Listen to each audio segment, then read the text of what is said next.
हिमाचल प्रदेश के कर्मचारियों की सैलरी और पेंशन को लेकर बड़ा फेरबदल किया गया है। सूबे के मुखिया यानी सुखविंदर सिंह सुक्खू ने सैलरी को लेकर बड़ा बयान दिया है और अब बयान से साफ हो गया है कि सूबे के सरकारी कर्मचारियों को अब पहली तारीख को सैलरी नहीं मिलेगी।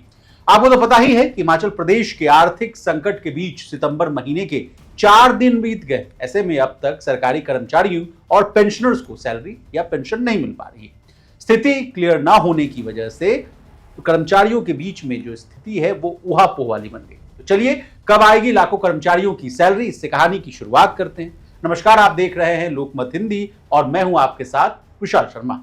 सबसे पहले किस तारीख को सैलरी खटाखट अकाउंट में आएगी, इससे कहानी की शुरुआत करते हैं। मुख्यमंत्री ने कहा है, विधानसभा में कहा है कि कर्मचारियों को 5 सितंबर को सैलरी और पेंशनर्स को 10 सितंबर को पेंशन दी जाएगी।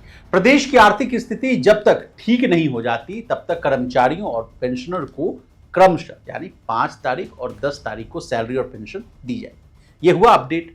अब क्यों ये निर्णय लिया गया, इसके पीछे की कहानी को आसान भाषा में समझिए। देखिए, मुख्यमंत्री ने कहा कि यह निर्णय लोन पर खर्च होने वाले ब्याज से बचने के लिए लिया गया। इससे सालाना 36 करोड़ रुपए की बचत होगी। सरकार द्वारा उठाए जाने वाले कर्ज पर ब्याज से बचाने के लिए यह निर्णय लिया गया।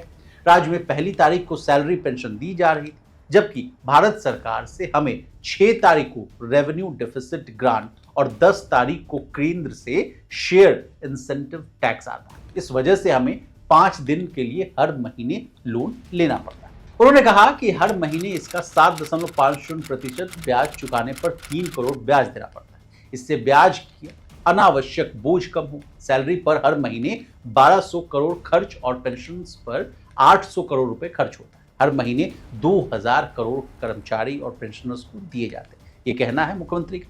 हिमाचल प्रदेश के लोगों के मनोबल को बढ़ाने के लिए मुख्यमंत्री ने यह भी कहा कि साल 2027 में हिमाचल जो है आत्मनिर्भर हो जाएगा। साल 2032 में देश का सबसे समृद्धशाली राज्य होगा। प्रदेश में 11 दिसंबर 2022 को जब कांग्रेस सरकार बनी तो उस समय प्रदेश में आर्थिक संकट था।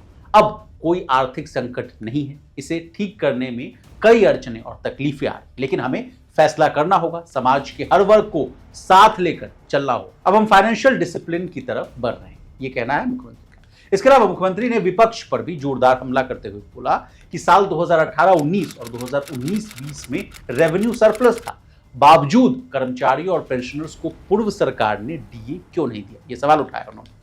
फिर चुनाव आए, चुनाव के 6 महीने पहले आपने फ्री बिजली, फ्री पानी दे दिया। 10-10 करोड़ का टैक्स देने वाले होटल्स को फ्री बिजली पानी दे दिया। 600 संस्थान खोल, मुफ्त रेवड़ियां इन्होंने बांटी। हमारी सरकार आर्थिक सुधार कर रही है। इस समस्या के लिए हमारी सरकार जिम्मेवार नहीं। ये फिर से मैं आपको बता दूं कि ये कहना है सीएम सुक्खू जी का। बता दें, हिमाचल प्रदेश पर वर्तमान में यानी करंटली लगभग 94,000 करोड़ रुपए का भारी भरकम कर्ज।